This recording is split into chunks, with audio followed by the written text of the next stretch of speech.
Ah, c'était donc. J'aime ces catégories. On parle de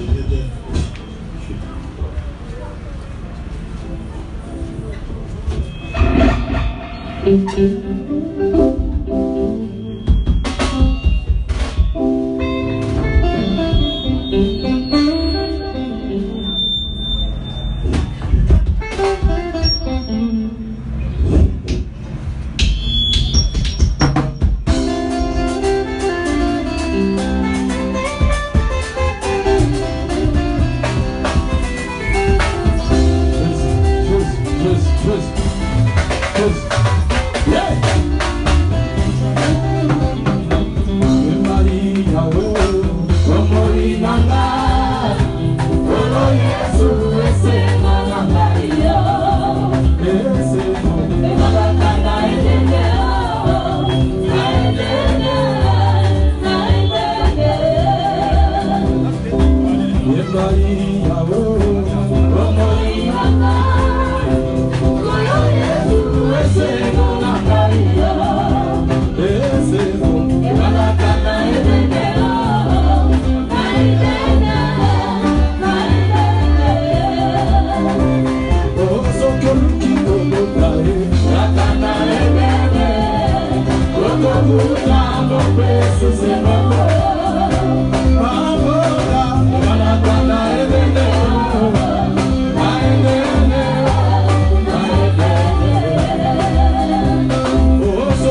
Josué chapitre 18.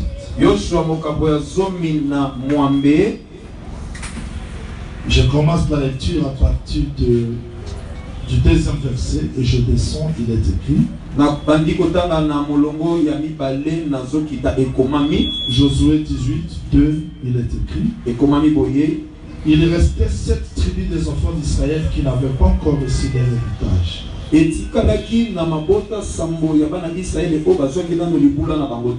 Josué dit aux enfants d'Israël, jusqu'à quand négligerez-vous de prendre possession du pays que l'Éternel, le Dieu de vos pères, vous a donné?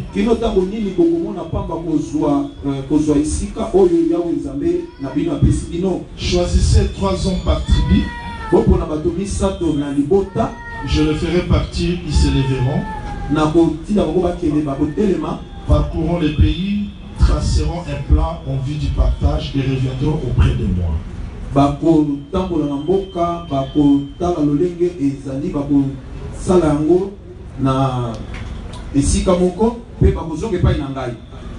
En gang du temps,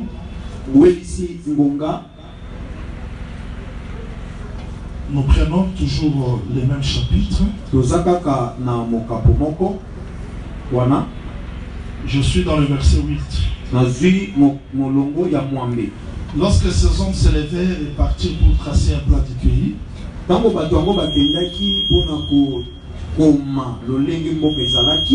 Josué leur donna cet ordre.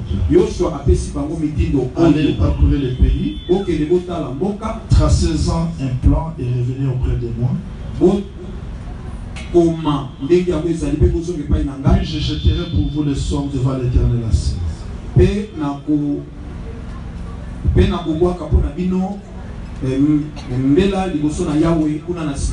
Ces hommes partirent parcourir le pays et en tracèrent après le ville un plan en 7 parts.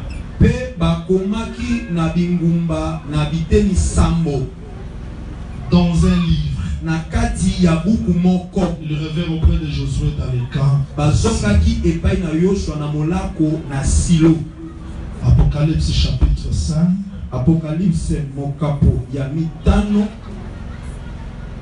Je suis dans le 6e et 7e verset, il est écrit.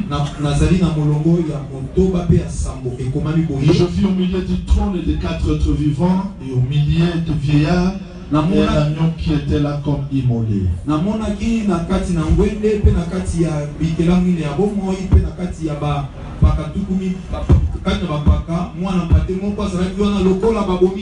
Il avait 7 cornes et 7 yeux qui sont les 7 esprits de Dieu envoyés par toute la terre.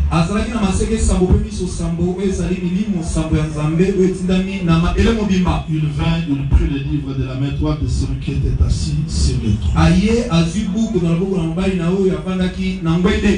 Je veux que le Seigneur ajoute l'explication à la lecture de sa parole. Et de tout mon cœur, je dis que le Seigneur vous bénisse. Nous continuons sur le livre scellé. Pourquoi nous étudions le livre scellé? L'Église doit avoir la maîtrise, la connaissance du plan de la rédemption.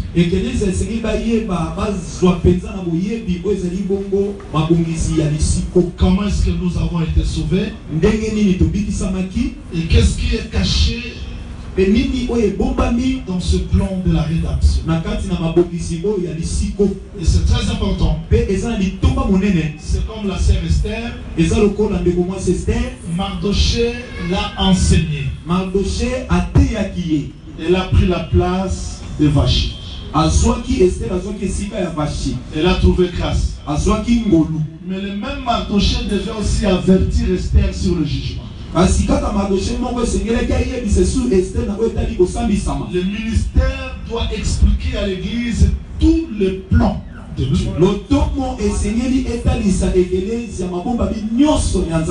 Quand nous allons étudier à partir de demain, le brisement de sceaux, vous allez voir Parce que dans ce livre, il y a l'ouverture, il y a aussi le brisement du sceau. Vous allez comprendre que Jésus-Christ, quand il est entré dans le temple, il a fait ce mouvement-là. Entre dans le temple, à la sortie, les apôtres vont faire remarquer ou faire voir au Seigneur la construction. Il a commencé à expliquer le mystère du livre, celui que nous étudions. Vous allez comprendre ça demain. Quand il parle, il dévoilait les secrets de la rédemption. C'est-à-dire l'église doit être enseignée sur la totalité. Non une portion, mais la totalité. Et ce livre ici cache la totalité de la rédemption. Voilà ce que nous avions étudié et ce que nous étudions. Il y a un livre. Je ne sais pas si tout le monde a la possibilité de voir, de regarder ici. Il y a un livre comme le rouleau. Écrit en dedans et en dehors. Maintenant on cherchait. Je ne veux pas me répéter parce que j'ai trop parti aujourd'hui. La voix est sortie sur le trône. Parce que l'ange puissant était là. Qui est digne d'ouvrir le livre? Il faut noter ça avec beaucoup de précision. Il y a l'ouverture et il y a le brisement des sceaux. Donc on cherchait. Qui est-il d'ouvrir le livre et de rompre les sept sceaux? La question a été posée, mais personne. Le prophète Jean regardait partout, il n'y avait personne. Là où la question est sortie, la réponse aussi venait de là. C'est-à-dire ne peut répondre Dieu que Dieu. Quand Dieu pose la question, l'homme ne peut pas répondre. De Genèse jusqu'à l'arrivée du Seigneur Jésus-Christ, tout ce que le prophète prêchait, c'était des questions. Et qui pouvait répondre à la question? Personne. Même le frère David a dit, une science merveilleuse est élevée au-dessus de ma portée. Comment je peux la saisir? Il faut venir chez frère Paul pour recevoir la réponse. Et Christ, c'est le mystère de Dieu. Où se trouvent cachés tous les trésors de la science et de la sagesse de Dieu. C'est-à-dire en réalité, ne pouvait répondre à Dieu que Dieu.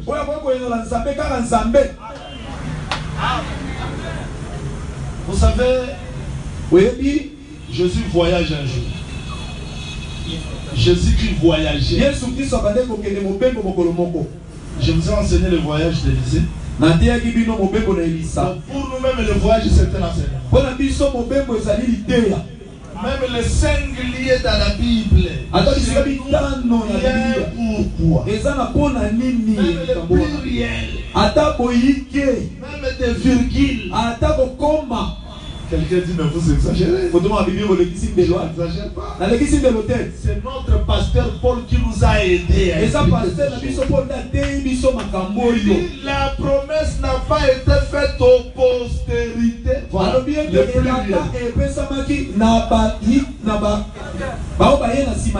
Non, non. Aux postérités. Mais à la postérité. Vous voyez? Il veille même sur les grammaires pluriels singuliers. Il dit à la postérité. C'est-à-dire à Christ. C'est-à-dire que même les pluriels singuliers, il y a un pourquoi. Oh, vous vous êtes tirés parce que Dieu vous a fait grâce de comprendre ces choses. Un jour, Jésus voyageait de Judée pour aller à Galilée. On me dit, prophète, il y a encore un enseignement. Comme un docteur, mais les gens de sa assemblée ne s'exagèrent. Jésus voyage. Judée, Galilée. Il y a un pourquoi. Parce que Judée a un pourquoi. Galilée aussi a un pourquoi. Ses frères ont dit à Jésus, ne reste pas dans Galilée, va dans Judée pour te faire connaître. Donc Judée, c'est le lieu de la gloire. Galilée, c'est le lieu d'humilité. Maintenant, quand il quitte Judée, Galilée, c'est qu'il fait des sceptres de Liban jusqu'à Isop. De la grandeur à la petitesse. Mais pour retourner à Galilée, il passe chez les Samaritains. Vous voyez? Donc pour arriver à Galilée, il fait un crochet chez les Samaritains. Et arrivé là, il chasse tous les apôtres. Il reste seul. Et à midi, la femme arrive. C'est-à-dire qu'il ne peut pas retourner en Israël sans pourtant passer chez les païens et chasser la dispensation. Donc, mettre faire la première dispensation, c'est-à-dire les apôtres représenter la maison d'Israël. Allez, je veux me rencontrer avec une femme étrangère. Que c'est la prophétie. Il pose la question.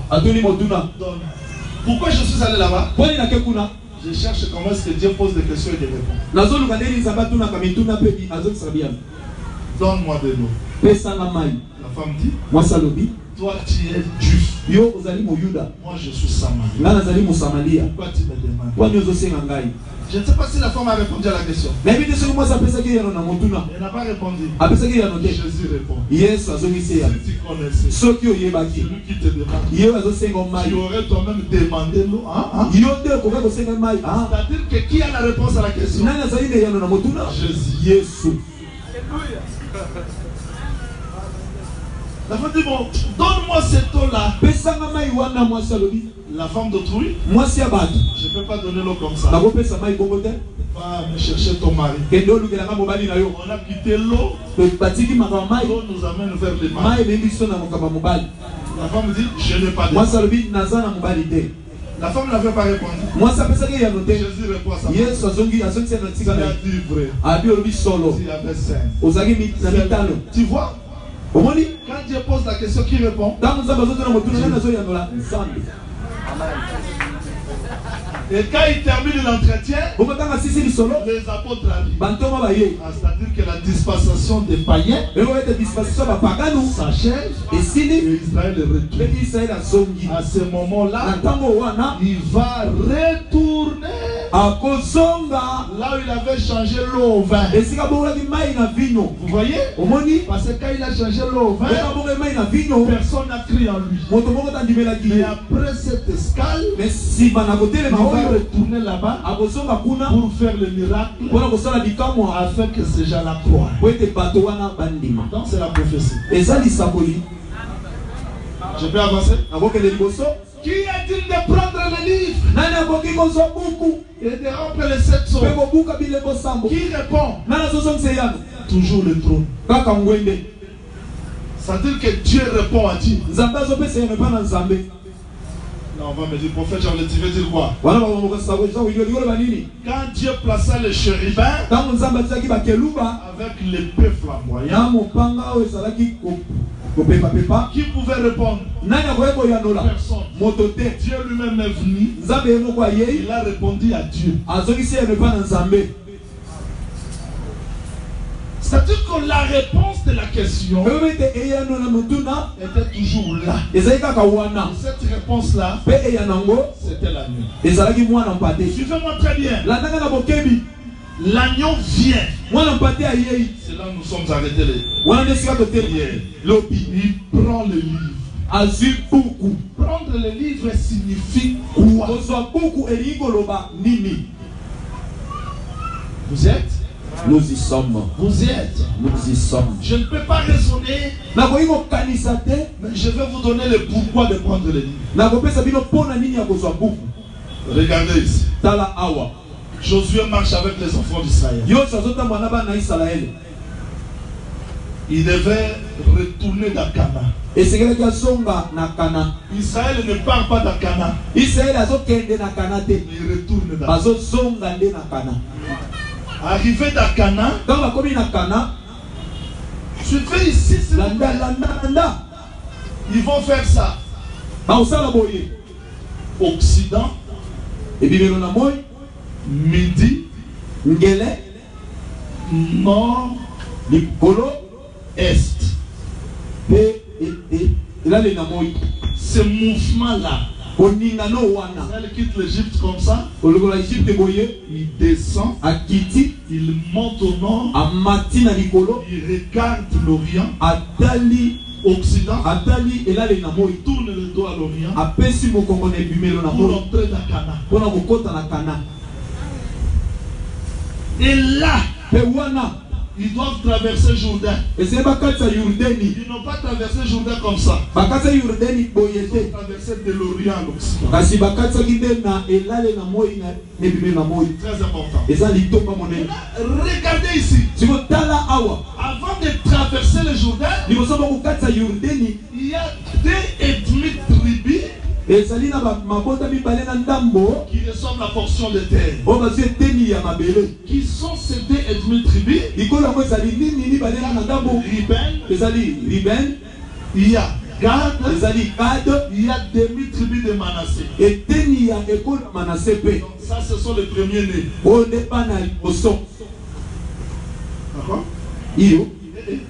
D'accord?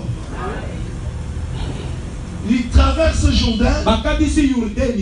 Il y a encore 2,5 tribus qui reçoivent. Il y a Juda. Il y a demi de Manassé. Il y a aussi Benjamin. Combien ont reçu la portion? 5. Est-ce qu'on comprend? On comprend? Combien sont restés? 7. Mais comment est-ce que les 5 ont reçu? Minza, c'est pour Dan. Mais il y a encore des ennemis. Mais Minza, c'est pour vous. Kitambo, c'est pour Marc. Je dis Amen. Barumbu, c'est pour Jean-Willy. Mais il y a encore des ennemis. Je ne sais pas si on me comprend. Maintenant, Josué rassemble les enfants d'Israël. Ils ont dit, mais comment vous négligez de prendre Canaan?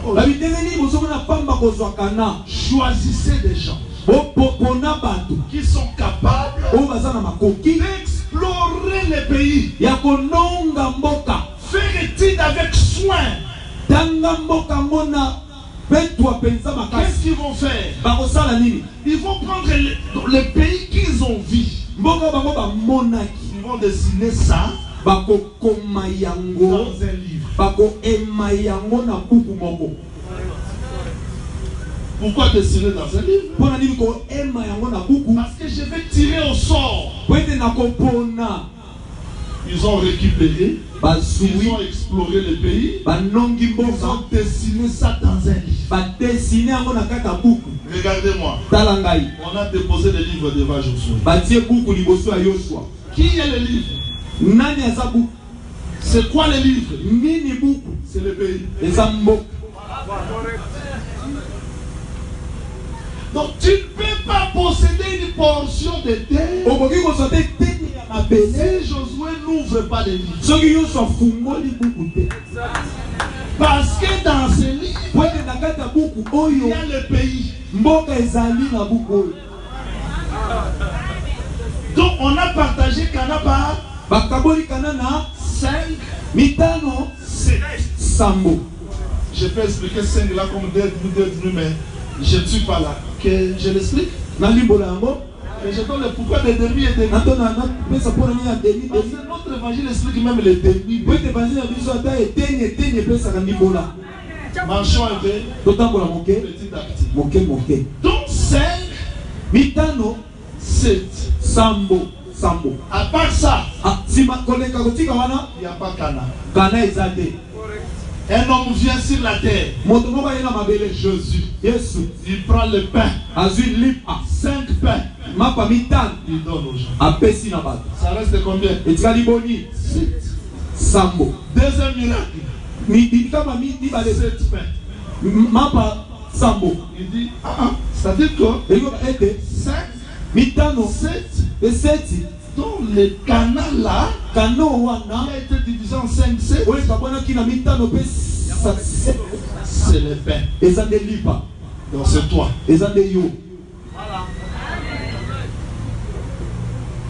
Voilà pourquoi il prend le pain, il divise en deux, c'est ça Jourdain. Il donne ça aux tous. Quand vous mangez le pain, c'est-à-dire que vous êtes dans le pays. Parce que le pays, c'est lui. Il dit à la maison d'Israël, si le Fils vous affranchit, vous serez réellement libre. Jusque-là, vous n'êtes pas encore entré dans le pays.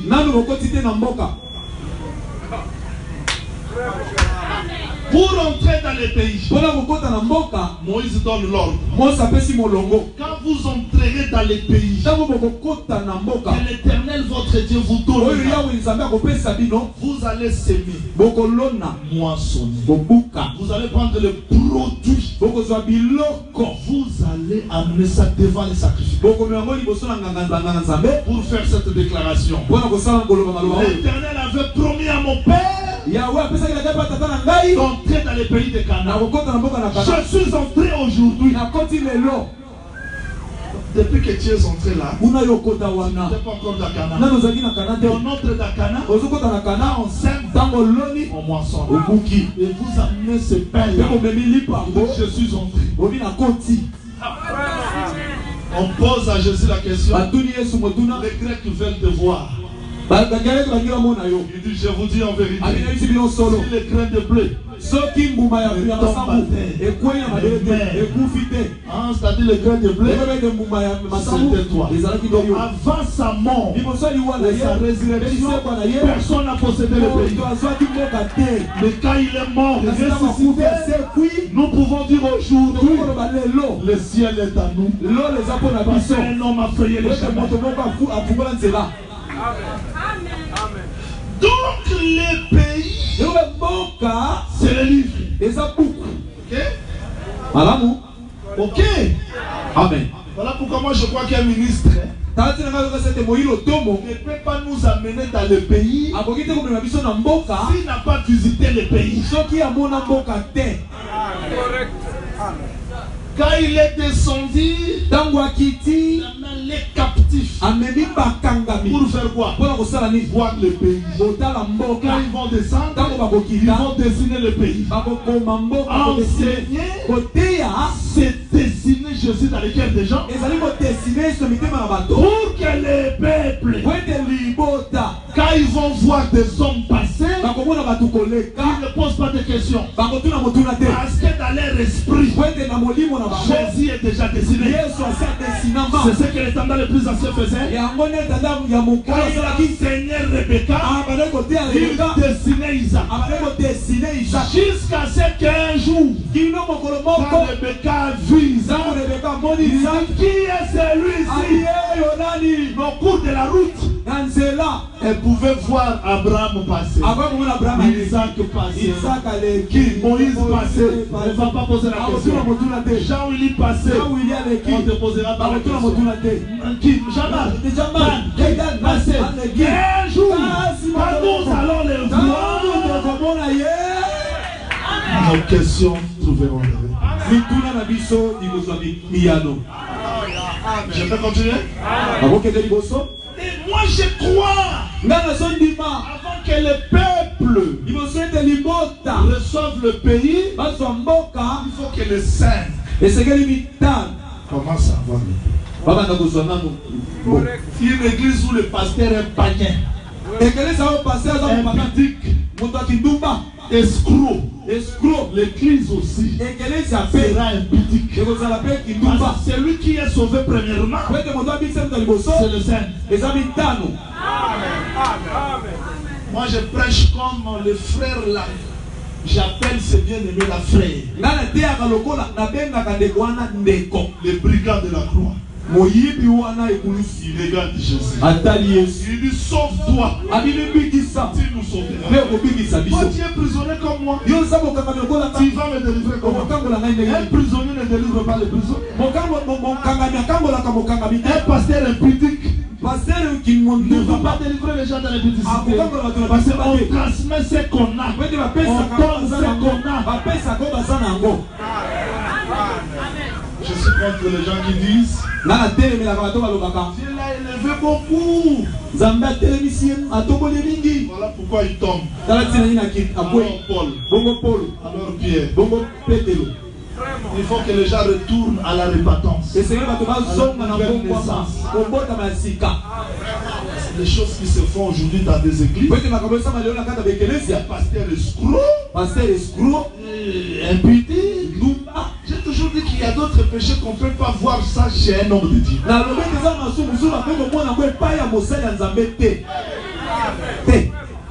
Je peux continuer? Vous me supportez? Vous supportez mon langage? C'est-à-dire qu'en réalité, les ministères ne pouvaient pas être complets si on n'avait pas rassemblé demi-demi. Je peux avancer? Je peux expliquer demi-demi là. Et je l'explique. Moïse dit, si mon bœuf frappe le bœuf de bien-aimé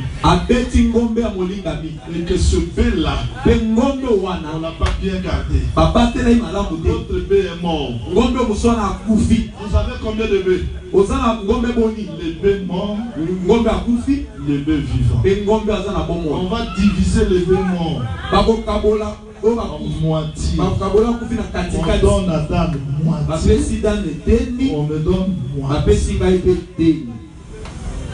Et le bœuf vivant, il doit le vendre. S'il est vendu à $1000, on donne 500. On donne 500. Donc moi j'ai le bœuf mort et vivant. C'est ça demi. Quand vous rassemblez avec demi, ça fait la totalité.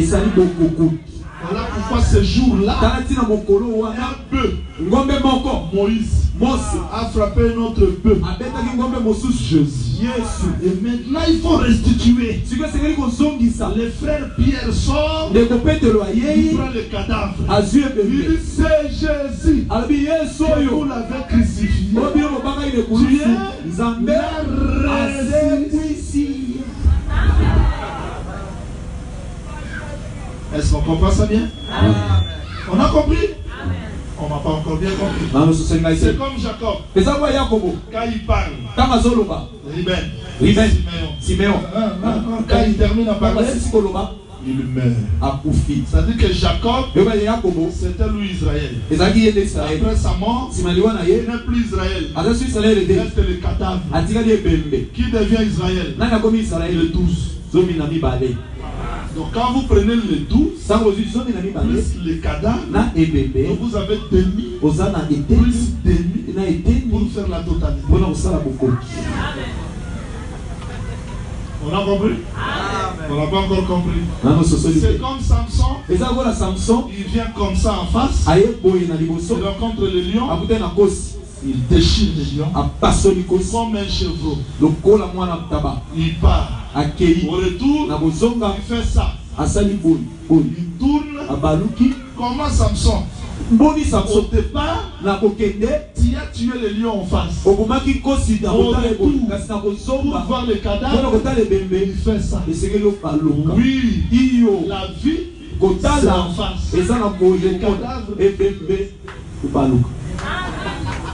quand il vient dans le cadavre, il trouve le miel. La moitié. Miel, moitié. Cadavre. On n'a pas encore compris. C'est comme Abraham. Il monte sur la montagne. Au devant. Il y a Isaac. Quand il voulait tuer, il tourne. Le cadavre, c'est pas devant. Voilà. Si vous prenez Isaac, c'est la résurrection. Et le bélier, c'est la même demi. Ça fait la totale. Et ça dit beaucoup. Tout le monde a compris. Je veux dire quoi? Parce que les saints ont déjà reçu la portion. Les 7 sont restés. Jusque là, Canaan n'est pas encore récupéré. Que le Seigneur me donne la force d'actualiser ce message dans la vie des gens, parce que j'aime prier aussi pour les gens.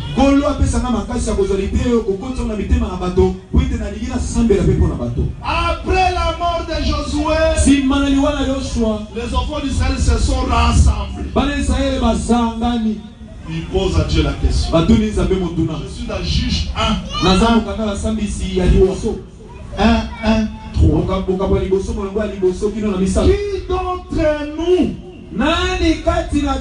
va s'élever premier pour combattre les Cananéens? C'est-à-dire, qui d'entre nous est digne de récupérer Cana? Oh, Cana là, c'était quoi? Donc, qui est digne de combattre les ennemis, de récupérer Cana? C'est comme qui est digne de récupérer les lions? Et Dieu répond, Judas. C'est-à-dire, si Judas est capable, parce que c'est lui que Dieu a préparé, il a mis l'accomplissement du plan de la rédemption. Maintenant, toutes les tribus se retirent. La réponse à la question, c'est qui? Judas. Maintenant, Judas à son tour regarde parmi ses frères. Il prend Siméon. Qui est Siméon? C'est celui que Jacob avait monté. Tu n'auras pas la portion de terre. Mais pourquoi Judas prend Siméon? Parce que Siméon doit combattre dans Judas pour hériter le pays. C'est-à-dire que Judas, c'est le lion. Siméon, c'est la faiblesse. Voilà pourquoi quand les prophètes regardent, ils ne voient plus les lions, ils voient l'agneau. Ça veut dire que dans le lion, il y a l'agneau. Dans Judas, il y a Siméon. Vous connaissez Siméon? Oui, Siméon. Quand ses frères ne le comprenaient pas, Joseph dit, bon, allez, je prends Siméon. Il met dans la prison. Qui est Siméon? Tu m'as interdit de raisonner. Quand Léa a vu Siméon, elle prophétise. Dieu a exaucé. Dans Siméon, ce sont les oreilles. Ça, Israël n'écoute pas.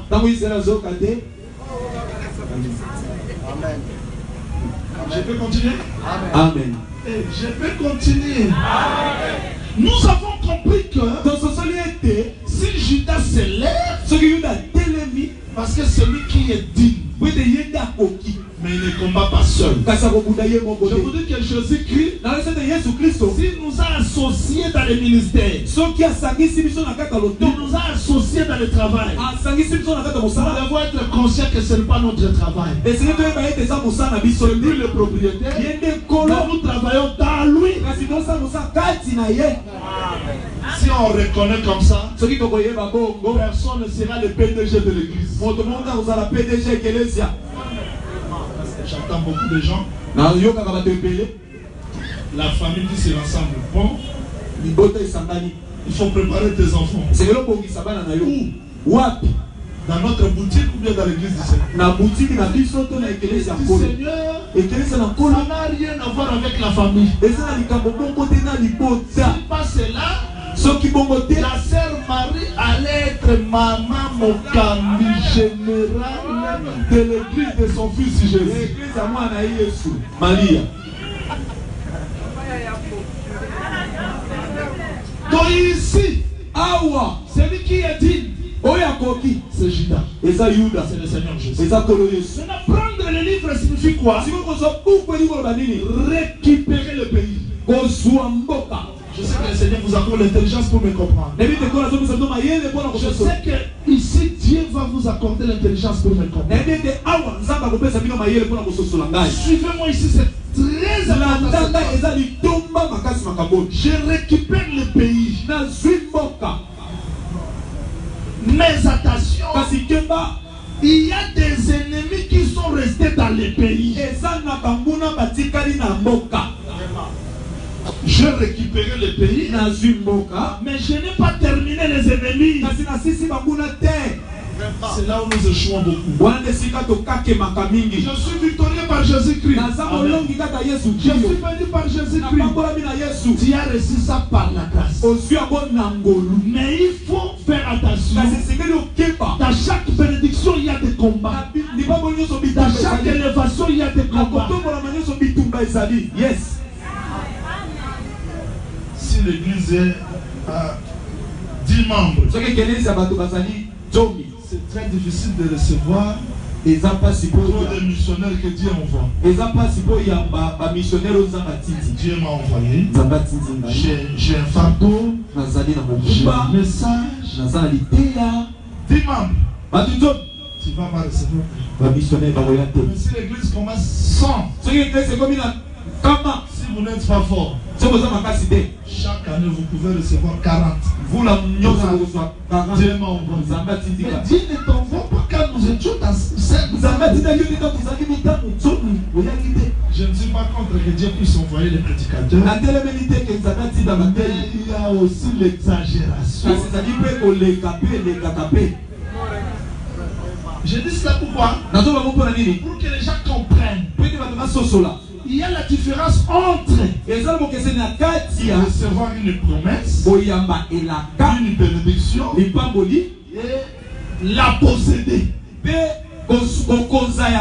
Attention. Dieu peut me promettre quelque chose. Mais il y a aussi des combats dans cette chose. Une église de 10 membres à ce combat. L'église de 100 à ce combat. 200 à aussi ce combat. Tu sais, quelqu'un qui ne prêche pas bien, supportez-moi. Il y a d'autres prédicateurs qui ne savent pas bien prêcher. Je ne le souhaite pas, mais ils sont découragés. C'est très difficile que quelqu'un sorte, c'est mon fils. Non, non, je l'ai enseigné. Mais s'il y a une excellence, ce qu'il prêche là, j'ai partagé avec vous. Il fait ça. Mais il m'a écouté.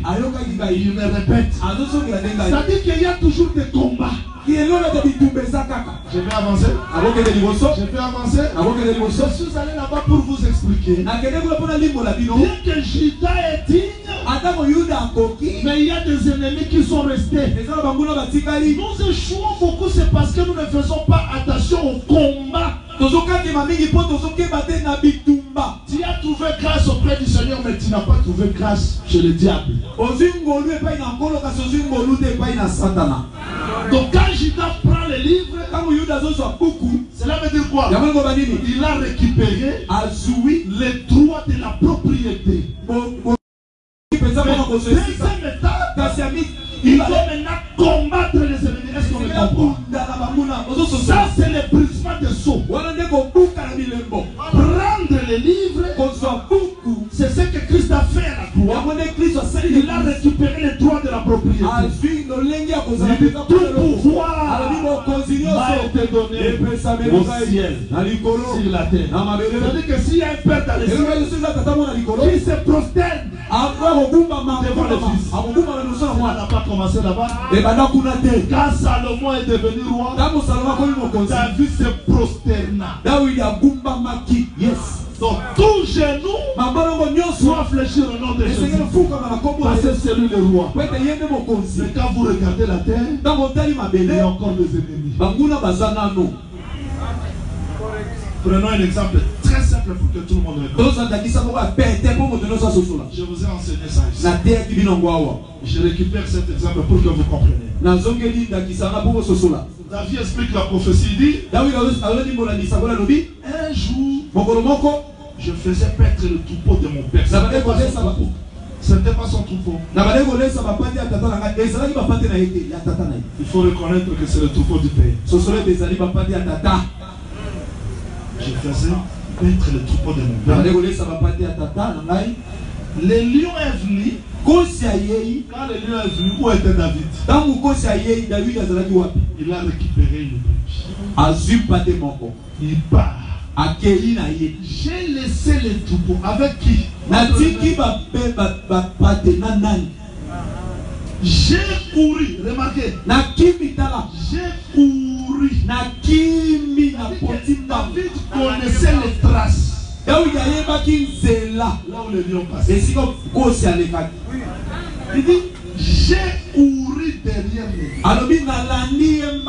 Toi, David, un homme. Comment tu peux courir devant? J'ai couru. Je l'ai rencontré. Donc, ça dit que il y a le temps de la course. Il y a aussi le temps de la rencontre. Maintenant, quand David rencontre le lion, merci Seigneur, la brebis n'était pas morte. Merci Seigneur. Merci Seigneur. Dès que cet homme est tabassé par les brigands, mais il est resté à demi-mort. Il n'est pas mort. Nous ne sommes pas morts dans de fausses églises. Nous ne sommes pas morts dans nos faiblesses, ni dans nos péchés, parce que David nous poursuivait. Il nous connaissait.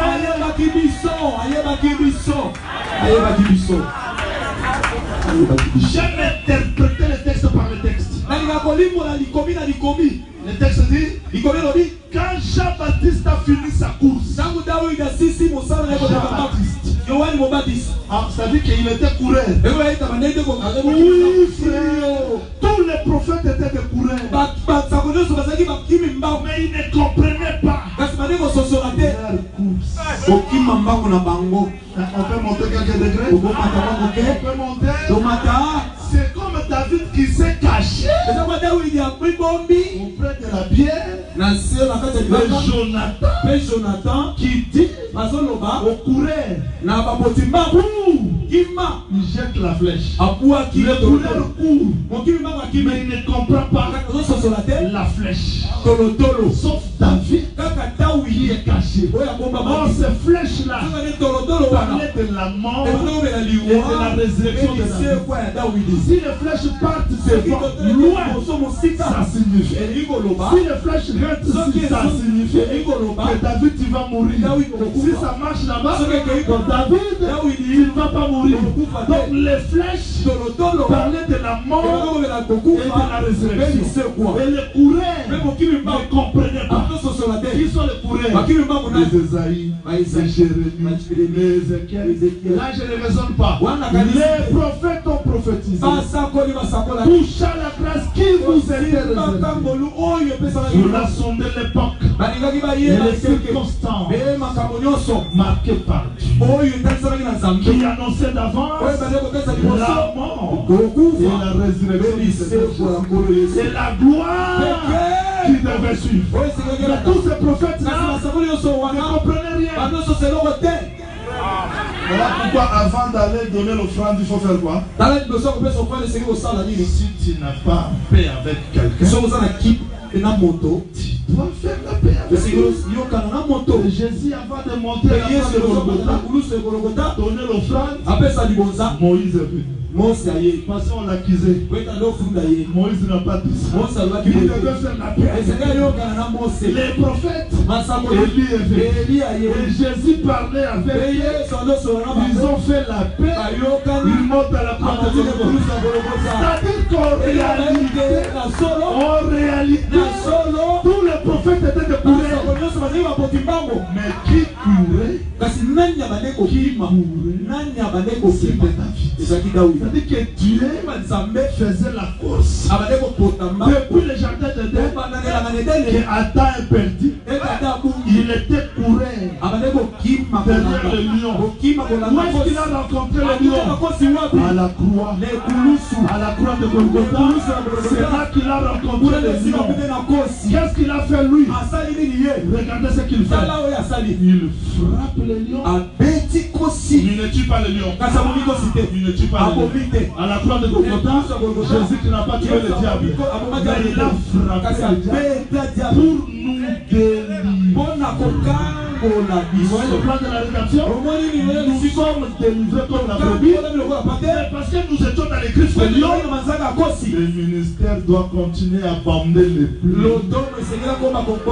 C'est comme les Samaritains qui a ramassé ses messieurs, l'amène à l'hôtellerie, il continue le soin parce que les griffes de lion, les pattes de l'ours, on s'est mis la paix, le doute, les critiques. Je prie, mais il y a encore la paix dans mon cœur. Je prie, il y a encore les quiétudes. Je prie, il y a le doute. Je prie, il y a encore des faiblesses. Ce sont des marques que le lion a laissées, l'ours a laissé. Merci Seigneur, je ne suis pas mort. Entre le maître et David, tout sera récupéré et tout sera bondé. Que le Seigneur vous bénisse. Quand il a récupéré, David explique les combats spirituels. Quand le lion m'a attaqué par la gueule, quand l'ours m'a attaqué par les pattes, c'est très important. Voilà ce que David fait. Il fait les deux mouvements. Le mouvement, il frappe le lion, il frappe l'ours, il récupère la brebis. Maintenant, quand le lion a vu que la brebis est récupérée, il va s'attaquer contre David. Et cette fois-là, David va le déchirer. À la croix de Golgotha, il a frappé le diable. Il nous a récupérés. Et le diable se prépare à la bataille d'Armageddon pour attaquer le Fils. C'est alors qu'il va l'écraser. Yes. Yes. Je voulais vous montrer le plan de la rédemption. Il a pris le livre, mais la marche continue. L'œuvre continue. Shalom. Shalom. Shalom. Shalom. Raison pour laquelle vous allez voir. Écoutez, quand il prend les livres, les cieux ont chanté. Lola eyembi, makolo La eyembi, terre a chanté. mabele eyembi, Sous la terre a na chanté. se mabele eyembi. J'ai expliqué ça hier. Na libola kango lobi. Aujourd'hui, je ne reviens plus là. Lelo nazo songa wana te. Dans un autre chaîne. Kasi na nzela C'est mosusu. les cantiques. Lo yembo. Remarquez, Tala. quand Israël sort de l'Égypte, Tango Israël bazo bima kota na Égypte. il traverse la mer Rouge. Bakatisi mai motane. Israël a chanté. Israël ayembaki. C'était les cantiques de la délivrance, n'est-ce pas? Ils ont marché. Avant d'entrer dans Cana. Vérifions. Prenons Deutéronome. Deutéronome chapitre 31. Deutéronome chapitre 31. Je vais terminer ça rapidement pour toucher les brisements.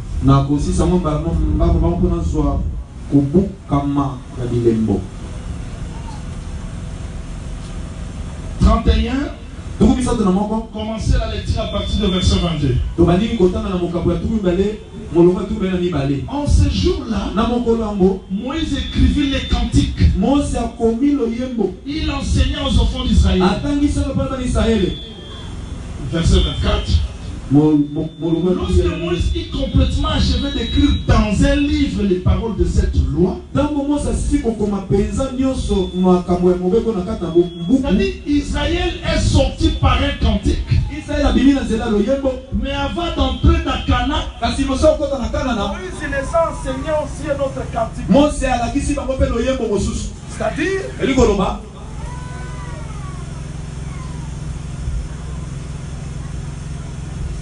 il y a les cantiques de la sortie. Il y a aussi les cantiques d'entrée. On me comprend? Apocalypse. Pour vous faciliter la tâche. Apocalypse. Je lis le chapitre 14. Apocalypse, je lis le verset 3. Les 144 000 membres chantaient un cantique nouveau devant le trône. Ils chantaient les cantiques nouveaux. C'est pas possible. Donc quand on parle de cantiques nouveaux, c'est qu'il y a les cantiques anciens. Est-ce qu'on me comprend? Est-ce qu'on me comprend? Amen. Apocalypse 15, verset 3. Apocalypse chapitre 3. Il chantait les cantiques de Moïse, serviteur de Dieu, et les cantiques de l'agneau. Entre les cantiques de la sortie de la mer Rouge et le cantique de l'entrée d'Akana, ou le cantique de l'agneau. Le cantique de l'agneau, c'est le cantique de la délivrance. Celui qui a délivré Israël, c'était pas Moïse, c'était l'agneau. Merci Seigneur. C'est le jour de la sortie, c'est le jour de l'entrée.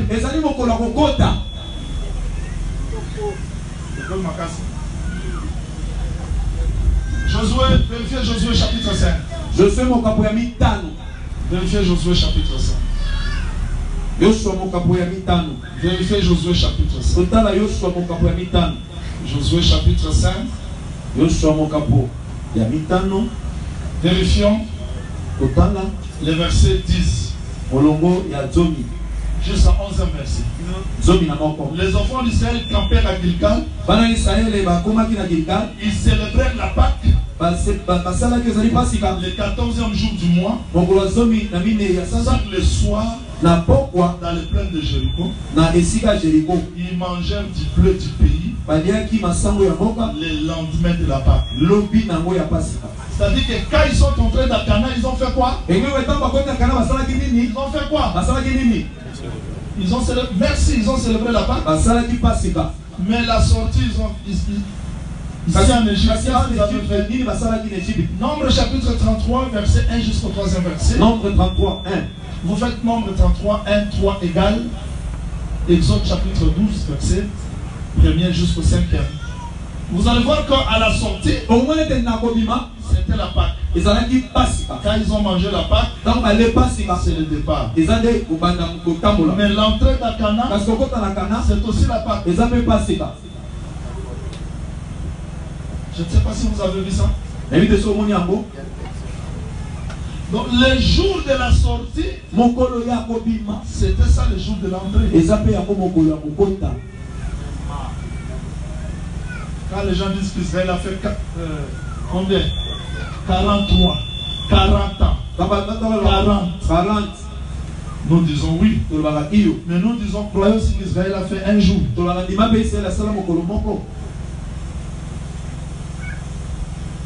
C'est dur. Oh là là. Le 30 juin 1960, Congo accède à la souveraineté, devient pays indépendant. Le 30 juin 1900 ou bien 2020, c'est le jour de l'indépendance, non? Maintenant, Israël a été délivré le jour de la Pâque. 40 ans après, le jour de la Pâque, ils entrent dans Canaan. Nous disons le jour de la sortie. C'est le jour de la aujourd'hui, tu seras avec moi dans le paradis. Les brigands entrent dans le paradis. Aujourd'hui, il sera dans le paradis. Aujourd'hui, si vous attendez ma voix, n'indécisez pas les temps. Nous sommes entrés dans aujourd'hui. Et nous serons dans aujourd'hui. Donc toutes ces années-là se retrouvent dans un seul jour. C'est clair, le sang. C'est clair. Maintenant, à la sortie, ils ont chanté les cantiques. À l'entrée, ils ont dansé les cantiques. Quand vous rassemblez les deux cantiques, ça donne la preuve que le peuple est racheté. Il a possédé le pays. Quand l'agneau n'avait pas encore pris les livres, il y avait les premiers cantiques de l'Apocalypse 4. Maintenant, quand on cherchait qui était, les cantiques s'arrêtent. Quand l'agneau prend les livres, le cantique reprend. C'est-à-dire que le deuxième cantique est venu expliquer le premier cantique qu'aujourd'hui, c'est l'état d'entrer dans la paix. Je vais continuer. On termine là. Je voulais prier pour les gens aujourd'hui. Je vais prier demain. Demain, je vais faire le service de la délivrance par la grâce du Seigneur. Je voulais le faire aujourd'hui, mais il faudrait que je termine un peu. Apocalypse chapitre 5, nous sommes toujours là. Apocalypse, je suis dans les versets 8. Quand il lui prend les livres, qui prend les livres? L'agneau qui était là comme immolé. Il avait 7 cornes. Les cornes ne signifient quoi? Force parce que Jacob a prophétisé. Les cornes d'Ephraïm vont frapper jusqu'aux extrémités de la terre. Mais pourquoi lui a 7? Il a 7 pourquoi? Moïse a dit, tes ennemis viendront par un seul chemin. Mais ils seront dispersés dans les 7.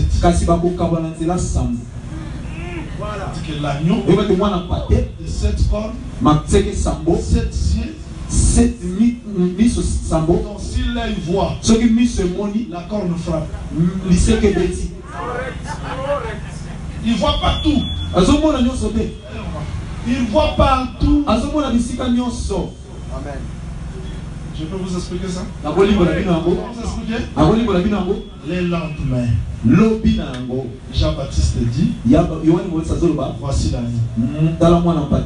Les lendemains, Jean-Baptiste dit, voilà l'agneau. Voici il est prêt. Voilà il est prêt. Les lendemains, il y a un troisième lendemain. Nathanaël vient. C'est la prophétie. Nathanaël vient. Jésus qui dit, voici un juif.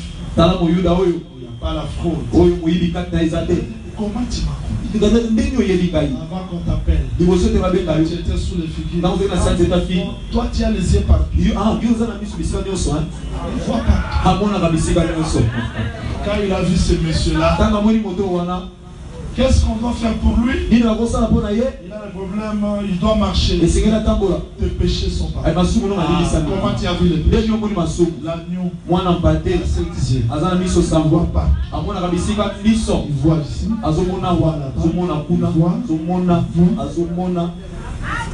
Il voit partout. L'évangile doit voir partout. Si l'évangile ne touche pas le cœur, si l'évangile ne donne pas de solution au problème des gens, ça veut dire que cet évangile n'a pas les 7 yeux. Et s'il n'y a pas les 7 yeux, c'est qu'il n'y a pas aussi les 7 cornes. Les cornes, c'est la force, c'est la puissance. Je vais expliquer ça demain. Comment les 7 cornes et les 7 esprits sont liés aux 7 sceaux. Mais remarquez le texte dit ceci. On part terminer là-bas, on part terminer. Voilà le texte dit ceci. Les 4 êtres vivants et les 24 vieillards se prosternèrent devant l'agneau. Le Seigneur me donne un peu le temps d'expliquer comment les 4 êtres vivants. Il y a le mariage entre les 4 êtres vivants et les 24 vieillards. Là, on a demandé à Élie pourquoi il avait pris 4 criches, déposé 12 criches. Nous avons 12 pieds. Et l'on a faire 24. C'était 4 criches. On va parler ça demain. C'est prosterné devant l'agneau. Tenant chacun une harpe de coupe d'or remplie de parfums qui sont les prières des saints.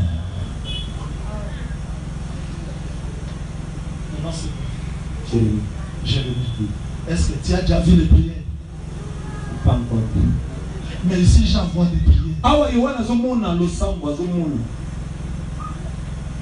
Tenant chacun une harpe d'or remplie de parfums qui sont les prières de saints.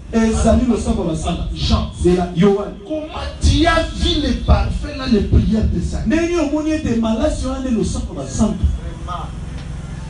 Donc quand l'agneau prend les livres, j'aime ça. Les prières des saints deviennent visibles. Je vous dis ce soir, Jésus-Christ régnera sur cette terre. Je vous dis ce soir, Jésus est le roi. Aujourd'hui sur la terre, on peut voir un autre roi. Mais nous qui sommes dans le palais, nous disons aux gens, ce n'est pas Adonija qui est roi. Le roi c'est Salomon. C'est Salomon qui régnera. Mais avant qu'il règne, il faut que les ennemis soient mis sous ses pieds. Le fils règne jusqu'à ce que tous les ennemis soient mis sous ses pieds.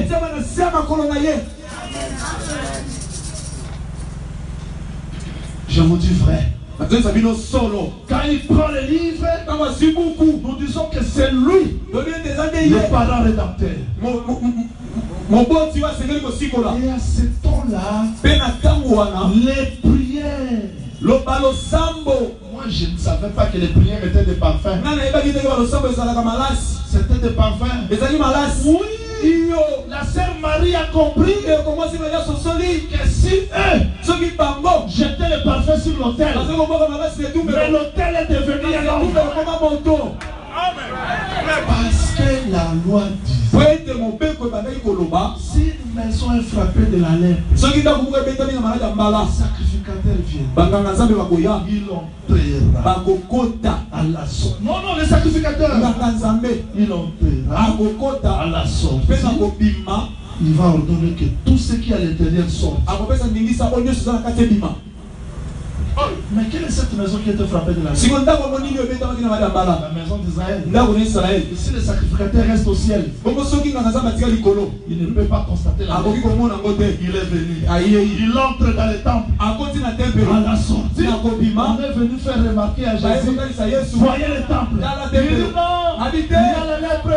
Il ne restera pas ici. Pierre, si notre Pierre, si je suis là, j'allais interpréter, comme maintenant j'interprète, une maison frappée de la lèpre, on va remplacer les pierres. Voilà les pierres nouvelles. Nous sommes les pierres nouvelles, ramassées, donner la forme par le ministère, pour aller remplacer les anciens pierres. Et quand cette maison est détruite, à la sortie du sacrificateur, tout ce qui était là est sorti. Donc quand Jésus sortait, il sortait avec la porte. Je suis la porte. Il sortait avec l'autel. C'était ça la croix de Golgotha. Il sortait avec le cuivre de rein. Il était assis. Il enlève le vêtement. Il descend. Il lave le pied. Les pieds qui ont marché dans le désert. Avant d'entrer dans Canaan, il y a Jourdain. Comme le bassin pour laver le cuivre de rein. Je l'ai récupéré. Voilà cuivre de rein. C'est moi. Pendant qu'il sortait, il a récupéré la table et les 12 pains de proposition. Le pain. 12. Pendant qu'il sortait, il a sorti avec les chandeliers. Je suis la lumière. Pendant qu'il sortait, il sortait avec le voile. À sa mort à la croix, le voile se déchire parce que le voile est devenu son corps. Pendant qu'il sortait, il sortait avec la tête. Vous savez bien que la tête qui devait être voilée, c'était un homme qui est venu chercher un lien.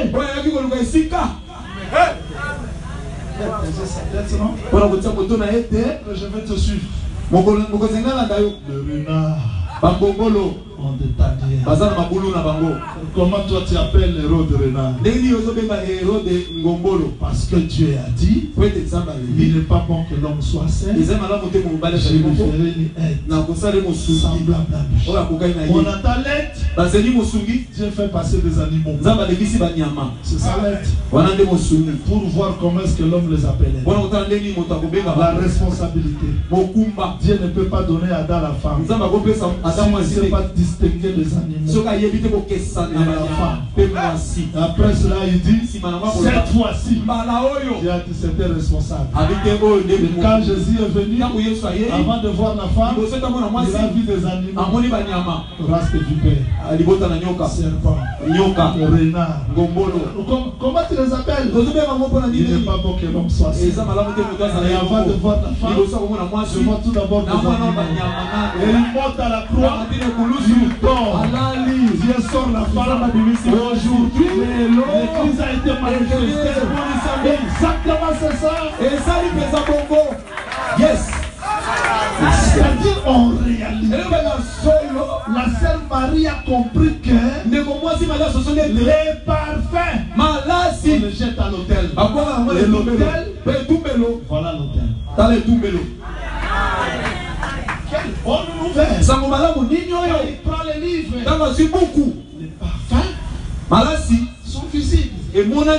Je peux prier aujourd'hui. Il n'y a pas la réponse. Personne ne me comprend. Personne ne me voit. Mais je sais qu'un jour, mes prières seront visibles. Et les gens verront ce que j'avais pris. Je ne veux pas me comparer à Dan. Je ne suis pas Ogi. Je ne suis pas José. Je ne suis pas Marc. Je ne suis pas Papi. Je suis Jean-Willy. Vous savez, dans la loi de la guerre, papa, on a inventé la loi de la guerre. On a rien du colon ce soir. On a inventé la loi de la guerre.